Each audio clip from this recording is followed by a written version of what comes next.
একটা ছোট্ট গ্রামে বাস করত গফুর আলী নামের এক কৃষক। গফুর আলী খুব সহজ সরল মানুষ। গ্রামের সবাই তাকে ভালোবাসতো, কারণ তিনি কখনো কারোর সাথে প্রতারণা করতেন না, সব সময় সত্য কথা বলতেন আর হাসি মুখে কাজ করতেন। গফুর আলীর সংসার খুব বড় ছিল না, স্ত্রী আর 2 সন্তান নিয়ে তার ছোট্ট পরিবার।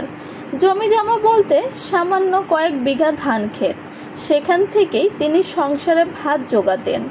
শহরের মতো বড় আয়ের স্বপ্ন তিনি কখনোই দেখতেন না।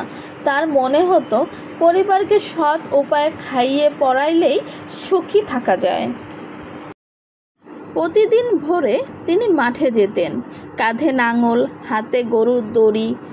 সকালে কুয়াশা ভেদ করে যখন তিনি ধান খেতে কাজ করতেন, পাখির কলতান আর শিশির ভেজা বাতাস তার মন ভরে দিত। মাঠের মাটির গন্ধ যেন তাকে নতুন শক্তি দিত। কৃষক গফুর আলীর একটি বড় গুণ ছিল, তিনি কখনো অলস হতেন না।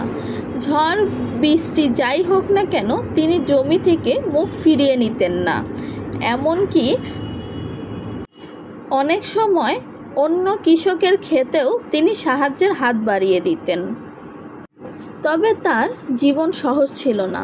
মাঝে মাঝে ফসল নষ্ট হয়ে যেত, বাজারে ন্যায্য দাম মিলত না, তখন সংসারে কষ্ট পড়ত। কিন্তু তিনি কখনো হাল ছাড়তেন না। তার স্ত্রী বলতেন, শোনো গফুর, এত কষ্ট করলে কি হবে? সব সময় তো লাভ পাওয়া যায় না।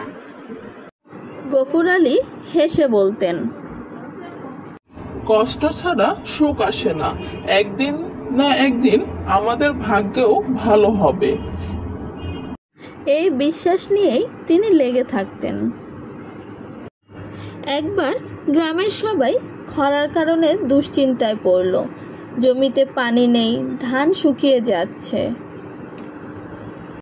অনেকেই শহরে চলে গেল কাজের খোঁজে। কিন্তু গফুর আলী হাল ছাড়লেন না। তিনি নালা কেটে দূরের পুকুর থেকে নিজের জমিতে পানি টেনে আনলেন। দিনরাত খেটে সামান্য ধান ফলালেন। সেই ধান শুধু নিজের পরিবারের খাওয়ার জন্য রাখলেন না, কিছু অংশ গ্রামের অসহায় প্রতিবেশীদেরও দিলেন। গ্রামের মানুষ তখন বলল, গফুর ভাই শুধু কৃষক নন, তিনি আমাদের ভরসা। ধীরে ধীরে তার সন্তানেরা বড় হলো। গফুর আলী তাদের শিক্ষার ব্যবস্থা করলেন। নিজে স্কুলে পড়তে না পারলেও সন্তানদের পড়ালেখা শেখানো ছিল তার সবচেয়ে বড় স্বপ্ন। একদিন তার ছেলে স্কুল থেকে সনদপত্র নিয়ে এলেন। গফুর আলীর চোখে জল এসে গেল। তিনি মনে মনে বললেন, আজকের কষ্টই আমার আসল সুখ। গ্রামের মানুষ গফুর আলীকে উদাহরণ হিসেবে দেখতে লাগলো। সবাই বুঝলো সত্যবাদিতা, পরিশ্রম আর ধৈর্যই মানুষকে বড় করে তোলে। এই গল্পটি থেকে আমরা একটি শিক্ষাই পাই, জীবনে যত কষ্টই আসুক, সহজ সরলভাবে সৎ পথ আর পরিশ্রম করে এগোতে পারলে একদিন না একদিন সফলতা আসবেই। আর তোমাদের কাছে আমার একটাই অনুরোধ, আমার গল্পটি যদি ভালো লেগে থাকে প্লিজ সবাই সাবস্ক্রাইব আর লাইক করে দিও। ধন্যবাদ।